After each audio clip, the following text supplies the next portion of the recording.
It was 2 a.m. when he saw the bruises. And froze. The estate had gone quiet hours ago, but this was a different kind of silence.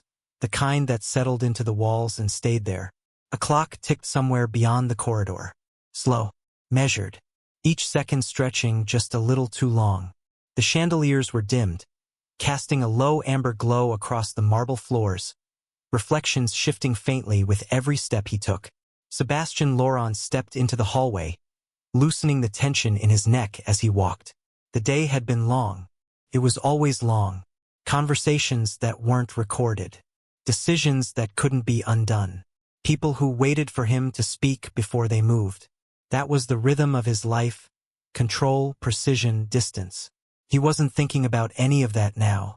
At first, he barely noticed her. Just a figure at the far end of the corridor. A maid finishing late work. Moving quietly between the shelves with a cloth and a caddy of supplies. Routine. Invisible. The kind of presence designed not to be seen. He would have walked past. But something about the way she moved made him stop. It wasn't obvious.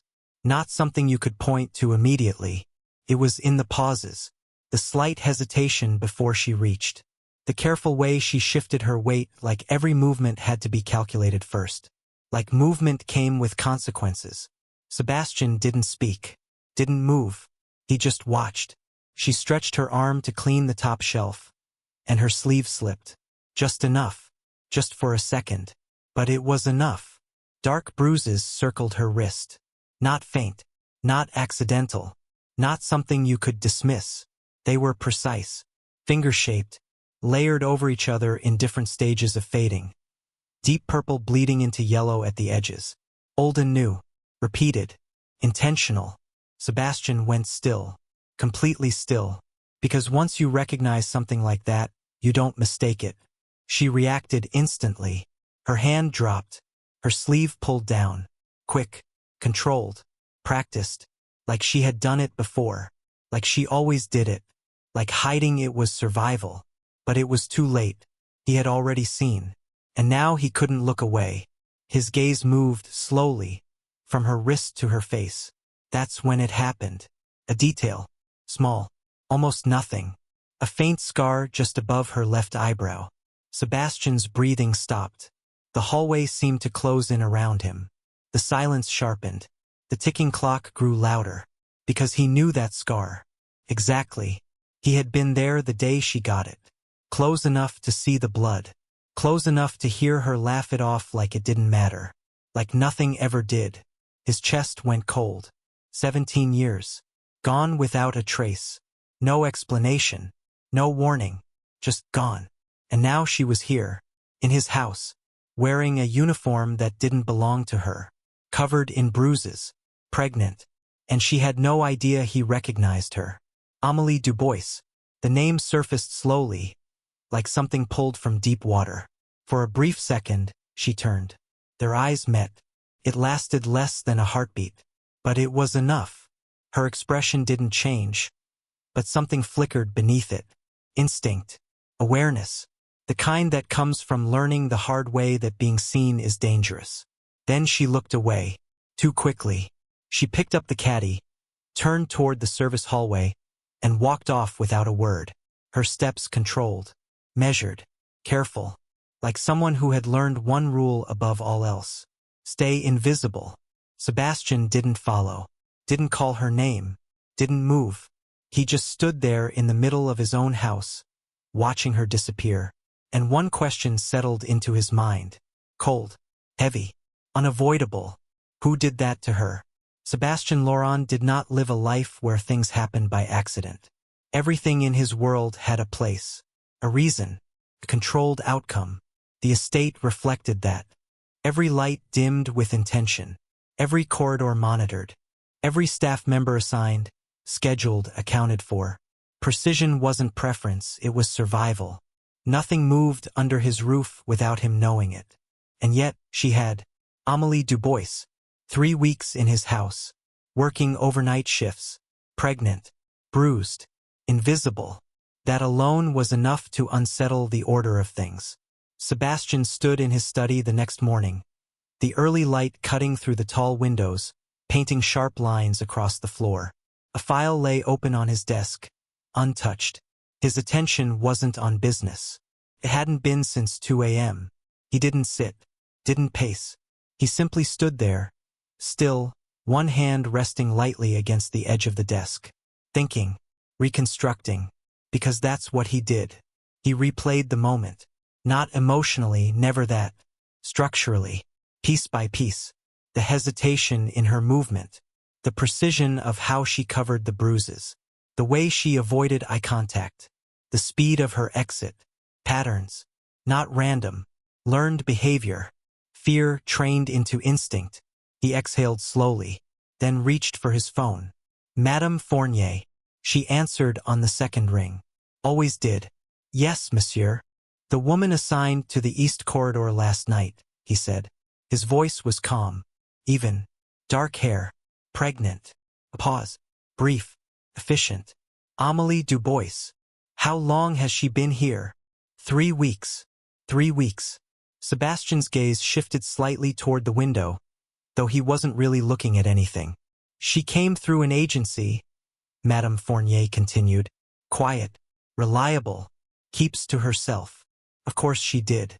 Who assigned her to overnight shifts? She requested them. Another pause. That was the first inconsistency. People in her condition didn't request overnight labor. Not unless they had a reason, a necessity, or something they were avoiding. Sebastian didn't respond immediately.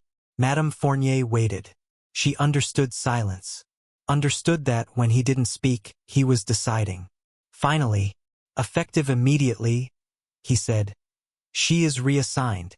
To where, monsieur? Day rotation. Light duties only. No lifting. No extended standing. A beat. If she resists, she won't. His tone didn't change, but the meaning did.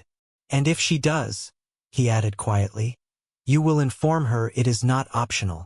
Yes, monsieur. He ended the call, set the phone down, and for a moment, the room returned to silence. But it wasn't the same silence as before. This one carried intention, because Sebastian Laurent did not interfere without reason. He did not adjust systems for individuals. He did not make exceptions. And yet he had, not out of impulse, not out of emotion, but because something about her presence had disrupted the balance of his world. And once something disrupted that balance, he didn't ignore it. He controlled it. Sebastian Laurent did not ask questions he couldn't verify. He watched instead. It was quieter that way, more accurate. Over the next few days, he adjusted nothing else. No direct inquiries, no confrontation, no attention that could be traced back to him. On the surface, the house remained exactly as it had always been, structured, efficient, predictable. But his focus shifted. To her.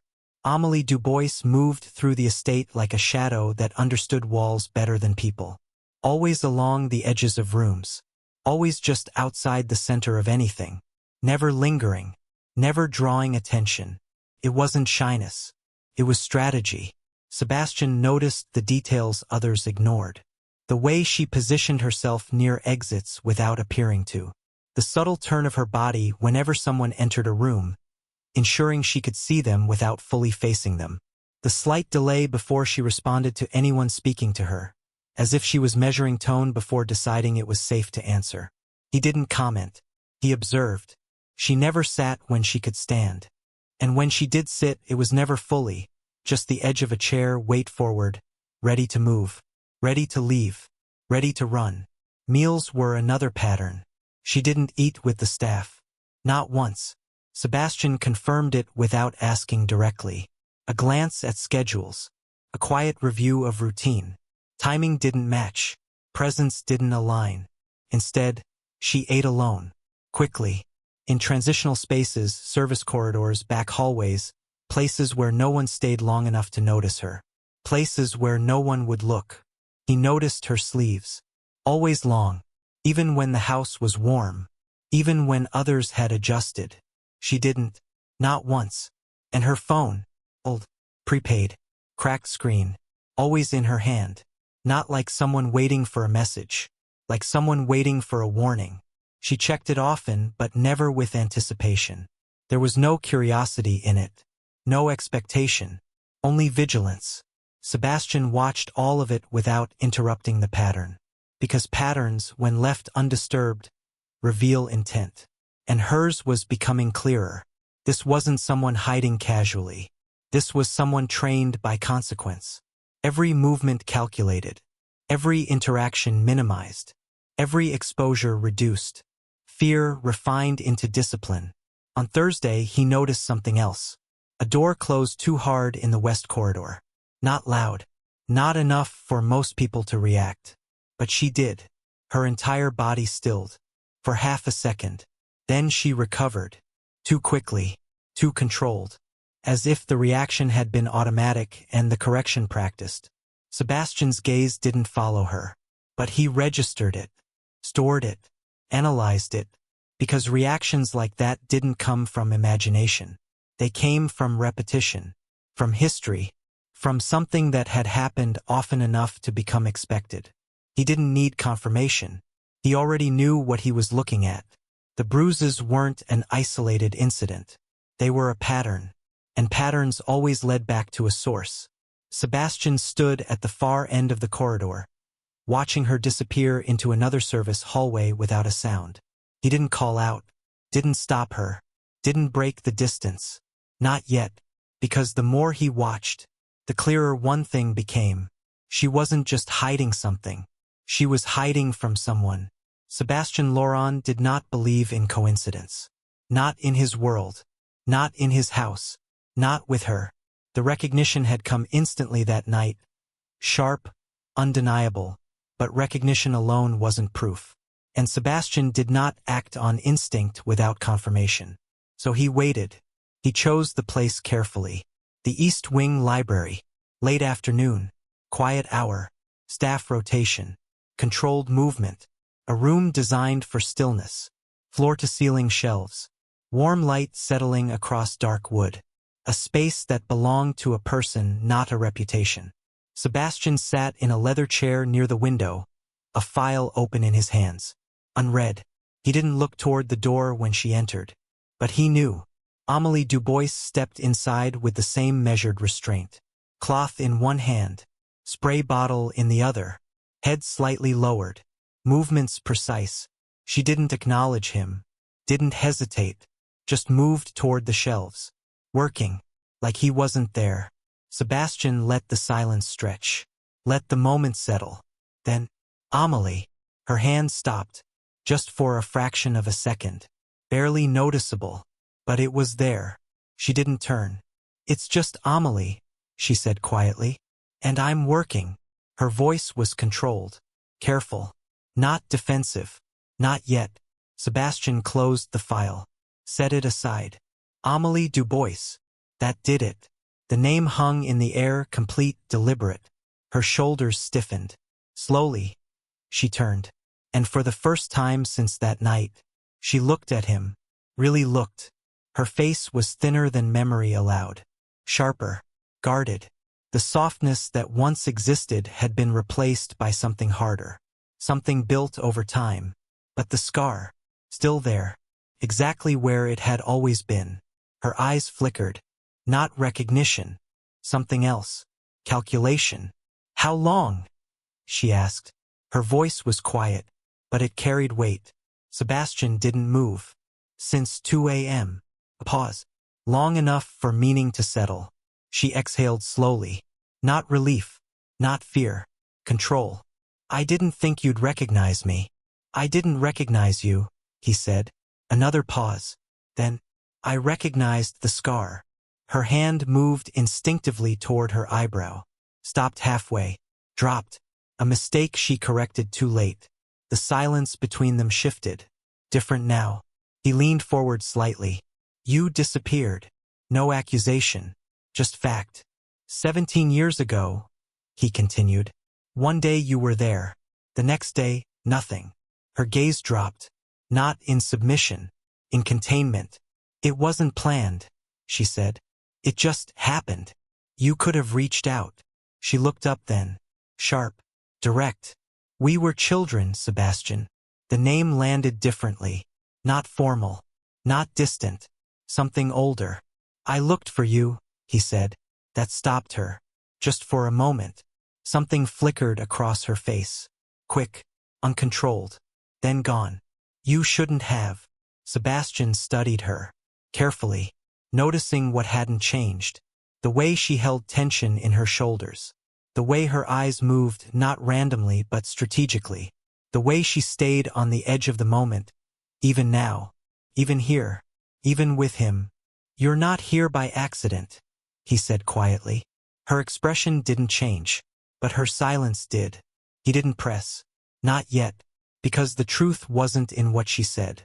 It was in what she was trying not to. And Sebastian Laurent had already seen enough to know. The girl he remembered hadn't just disappeared. She had been forced to. Sebastian didn't raise his voice. He didn't need to. Who did that to you? The question landed clean. No emotion. No hesitation. No room to misinterpret. Amélie didn't answer. She stood there for a moment, completely still, as if the words hadn't reached her. Then she turned away, picking up the cloth again, spraying the surface of the shelf with steady, deliberate movements. I don't know what you mean. Her tone was even. Practiced. Too practiced. Sebastian watched her hand. It was trembling. Not enough for most people to notice. Enough for him. He didn't move from his chair. Didn't repeat the question.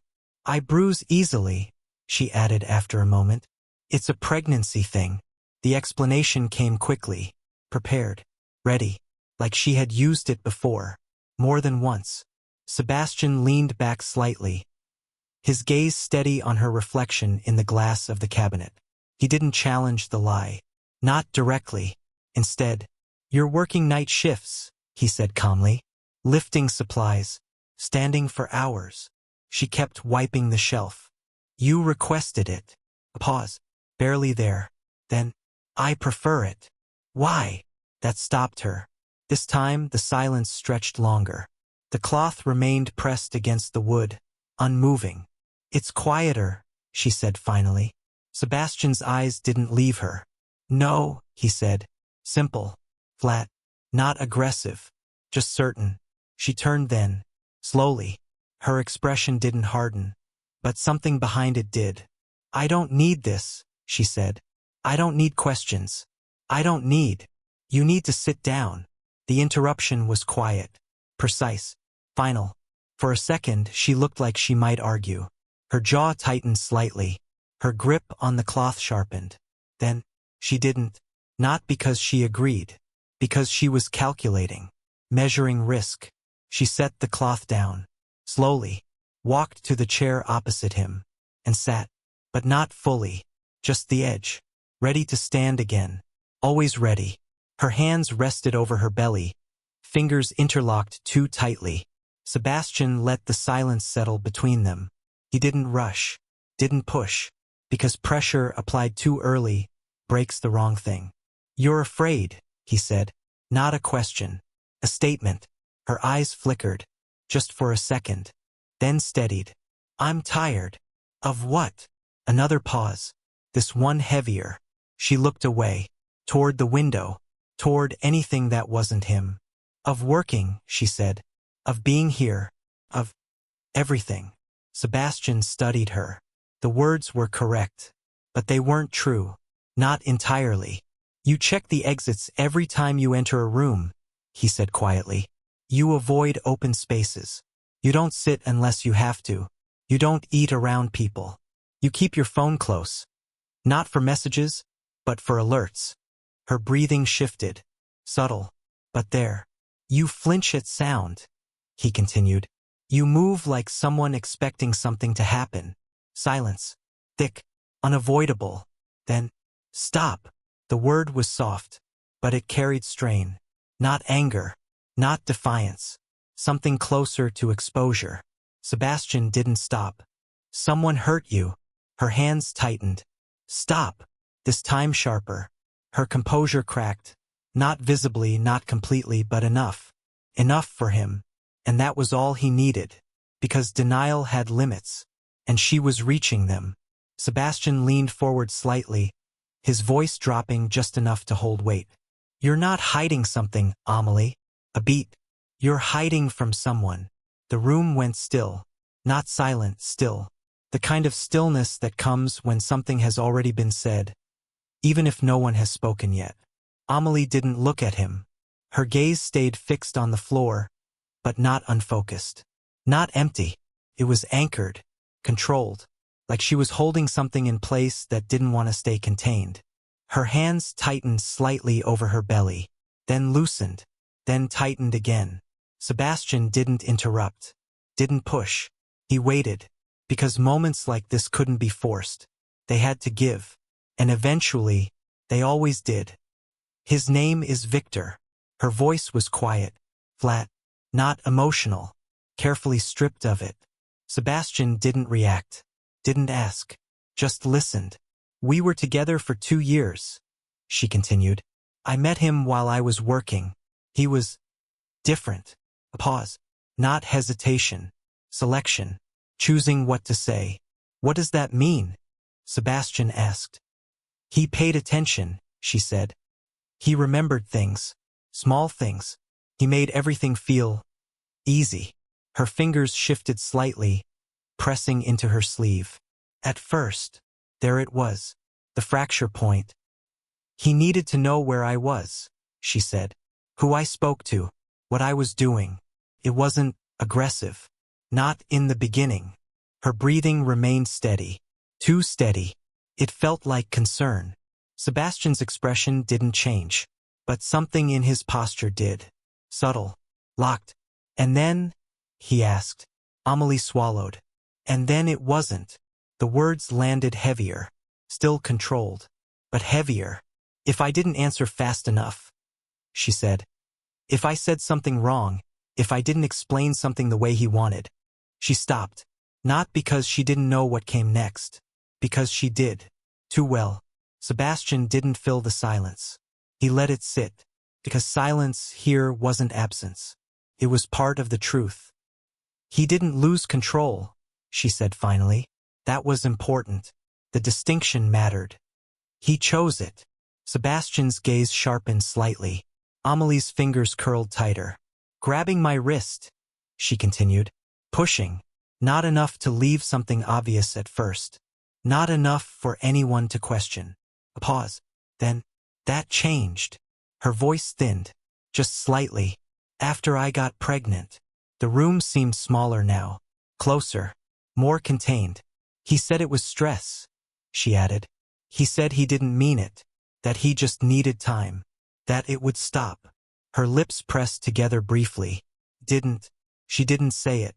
She didn't need to. Sebastian already knew. I believed him, she said. Not defensive. Not ashamed. Just factual. Every time. Her gaze dropped further, though there was nowhere left to go. Because the alternative. She stopped. Her hand moved slightly over her belly. Protective. Instinctive. Then stilled again. I left 5 months ago, she said. When he wasn't home. Sebastian remained still. Listening. I took what I could carry. Changed my name. Left everything else behind. A breath. Slow. Measured. I thought distance would be enough. That was the closest she came to uncertainty. The closest she came to something unguarded. For a moment, neither of them spoke. Then, quietly, he said if I ever left, she added, her voice barely above a whisper. He would find me. The words didn't echo. They didn't need to. They settled. Heavy. Certain. And in that moment, the bruises made sense. Not as an incident, but as a pattern. One that hadn't ended.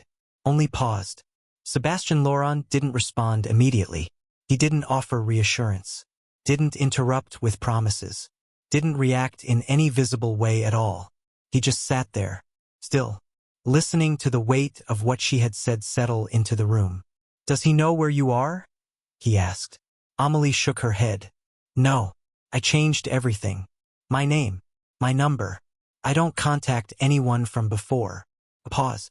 Then, but he doesn't let things go. Her voice was quiet again, controlled, but not as steady as before. He told me that once, she added, that if I ever left, it wouldn't matter how far I went. Sebastian held her gaze. He would find me. Silence. Thick. Unavoidable. Then, okay. Just one word. Calm. Measured. Amelie frowned slightly. Okay, what? I heard you. That was all. No explanation. No elaboration. Just acknowledgement. She watched him for a moment. Something uncertain flickering behind her eyes. You can't get involved, she said. You don't understand what he's like. Sebastian didn't blink. I do. He's not rational, she continued. He doesn't think about consequences. He doesn't stop. Neither do I. He didn't say it. He didn't need to, because the shift had already happened. Not loudly, not visibly, but completely. This was no longer observation. It was intervention. You're safe here, Sebastian said. Her expression tightened slightly. That's not how this works. It is now. The words were quiet, but final. She shook her head faintly, her hands tightening again. You don't know that. Sebastian leaned forward slightly. Not aggressive. Not forceful. Certain. I do. A pause. The air between them changed. Not tension. Pressure. Controlled. Directed. There is no one, he said evenly, who comes into my house uninvited. Her eyes flickered. And leaves without my knowledge. Another pause. He held it there. Let the meaning settle. Let it land fully. You're not alone anymore, Amelie. That was the closest he came to reassurance. And even then, it didn't sound like comfort. It sounded like fact. She looked at him. Really looked. Not as an employer. Not as a stranger. But as something else entirely. Something she hadn't decided she could trust yet, but couldn't dismiss either. Sebastian stood. The movement was smooth, unhurried. The conversation, as far as he was concerned, was over. Not because it was finished, because it had served its purpose. He didn't ask more questions, didn't push further, didn't offer anything else, because what mattered wasn't what he said next. It was what he would do. He walked to the door, paused, just briefly, without turning back. Your schedule has been adjusted, he said. Day shifts, light duties. She blinked, caught off guard. That wasn't necessary. It's done. No explanation. No room for argument. Then he left. The door closed softly behind him, and the room returned to silence. But not the same silence as before. This one carried something new. Not fear. Not uncertainty. Something else. Control. Because somewhere else in the house, without announcement, without discussion, without anyone seeing it happen, Sebastian Laurent had already begun to move. Sebastian Laurent didn't announce what he had done. He never did. By the next morning, the house had already adjusted. Not visibly. Not in a way that drew attention. But precisely. Amelie's name had been removed from overnight rotations. Replaced without discussion. Her duties reassigned lighter, shorter, contained. Tasks that kept her moving, but never strained. Never exposed. No one questioned it. Because no one questioned him. Meals began arriving at her door. Not extravagant. Not noticeable. Just consistent. At the same times. Every day. Balanced. Measured. Intentional. No explanation attached. Just a quiet knock. And a tray left behind. Amelie didn't ask where it came from. She already knew. And she didn't return it. That was enough. Elsewhere, things moved differently. Sebastian stood in his office, the early light cutting across the room in sharp lines. His phone rested against his ear, his expression unchanged. Lucien. On the other end, a pause. Then, yes. I need a full profile, Sebastian said. Victor Moreau. No emotion. No detail. Just a name. How deep? Lucien asked. Sebastian's gaze shifted slightly toward the window. Everything. A beat. Understood. The call ended. No questions asked. None needed. Because men like Lucien Marchand didn't require context. Only direction. And direction had been given. Back in the house, Amelie sat alone in the garden. A blanket draped loosely over her shoulders. A book open in her hands, though she hadn't turned a page in several minutes. The air was cool, still, quiet, different from the silence she was used to. This one didn't press, didn't threaten. It simply existed. For the first time in a long time, she wasn't watching the exits. Not constantly, not every second. Her shoulders eased, just slightly. Her breathing slowed, not entirely, but enough. Enough to notice, enough to matter. Footsteps approached, measured, unhurried. She looked up. Sebastian stopped a few feet away. Not too close, never too close. "He's looking," she said before he could speak. Her voice wasn't panicked. It was certain. Sebastian nodded once. "I know." Her grip tightened on the edge of the blanket. "He won't stop." Another nod. "I know." Silence stretched between them, but it wasn't empty. It held something. Steady. Grounded. Sebastian stepped closer. Not into her space. Into her awareness. "You are safe here," he said. Not softly. Not gently. Certainly. She searched his face. Not for comfort. For truth. "For how long?" she asked. Sebastian didn't hesitate. "As long as necessary." A pause. Then, "And beyond that." The words settled. Not like reassurance. Like structure. Like something that could be relied on. Amelie exhaled. Slow. Unsteady. But real. Her hand moved to her belly. Rested there. Protective. Instinctive. But this time, not alone. For the first time since she had run. Since she had changed her name, her life, everything, the weight she carried shifted. Not gone. Not erased. But shared. And somewhere beyond the walls of that estate, without noise, without warning, without spectacle, the man she had been running from was already being found. If this story touched your heart, hit that like button. Subscribe so you never miss a story, and drop a comment telling us where in the world you're listening.